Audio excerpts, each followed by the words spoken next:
In the vast windswept expanse of the Great Plains, where the golden grass rippled like an endless ocean under a merciless sun, a boy named Curly was born among the Oglala Lakota Sioux. It was the early 1840s in the shadow of the sacred Black Hills, a land teeming with buffalo herds and the free-roaming spirit of his people. His father, a revered holy man also called Crazy Horse, taught him the ancient ways, to hunt with bow and arrow, to endure the biting winters, and to honor the earth that sustained them. But the world beyond the prairies was stirring, and change rode in on the dust clouds of white settlers' wagons. As Curly grew into manhood, the frontier transformed. White men poured westward, carving trails through hunting grounds and erecting forts like thorns in the soil. Treaties were signed at places like Fort Laramie in 1851, promising peace, but they crumbled like dry leaves in the wind. Curly watched as his people's lands shrank, invaded by prospectors and soldiers with their gleaming rifles. It forged a fire in his soul. Seeking guidance, he ventured alone to a lonely hill for a vision quest. In his dreams, he saw a warrior astride a horse, impervious to bullets, charging through tempests. Awakening, he claimed his father's name, Tashunke Witko, Crazy Horse. No longer a boy, he became a shirtwearer, one of the elite protectors of the Lakota, sworn to defend their freedom with unyielding resolve. The 1860s brought war's thunder. Red Cloud's resistance flared against the U.S. Army's encroachment along the Bozeman Trail. Crazy Horse, now a cunning tactician, struck like a shadow in the night. In December 1866, near Fort Phil Kearny, he lured Captain William Fetterman and his 80 soldiers into a fatal trap. The Lakota called it the battle where the girl saved her brother. To the whites, it was the Fetterman Massacre. Every bluecoat perished in the onslaught, a triumph that compelled the army to abandon the trail and sue for peace. Crazy Horse's legend grew.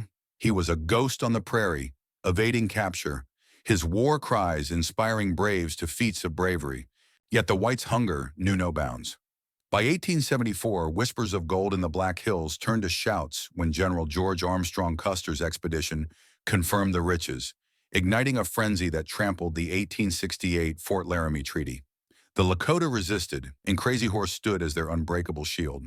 The year 1876 dawned like a storm-gathering force. The government demanded the sale of the Black Hills or war. Crazy Horse refused, rallying allies, Cheyenne, Arapaho, and fellow Sioux, in the untamed valleys of Montana Territory. They lived as their ancestors had, hunting and defying the iron grip of progress. The Army launched a three-pronged assault to herd them onto reservations. First came General George Crook, advancing with over 1,000 men. On June 17th, along Rosebud Creek, Crazy Horse unleashed his fury. Leading 200 warriors, he orchestrated a blistering ambush. The battle raged for hours. Rifles cracked like thunder, arrows sliced the air. Crazy Horse rode at the forefront, his hawk feather fluttering, bellowing, "It's a good day to die!" Crook's forces reeled, retreating in disarray. It was a tactical masterstroke stalling the invaders. Mere days later, destiny unfolded on the banks of the Little Bighorn River, the Battle of the Greasy Grass. Lieutenant Colonel Custer, the flamboyant boy general with his flowing golden locks, divided his 7th Cavalry to assault a massive Lakota encampment. Unaware, he faced over 2,000 warriors under chiefs like Sitting Bull and Crazy Horse. As Custer charged, Crazy Horse flanked from the north, his braves surging like a wildfire across the plains. Dust choked the sky, horses screamed in terror, and bluecoats fell in bloody heaps. Painted for war with lightning bolts on his cheeks, Crazy Horse led the decisive rush, shouting, "Hoka hey! It's a good day to fight." In under an hour, Custer and 268 of his men lay slain. It was the Army's most humiliating defeat, a resounding cry of defiance from the warriors of the plains. But glory was fleeting. The nation branded Custer a martyr, unleashing a torrent of retribution.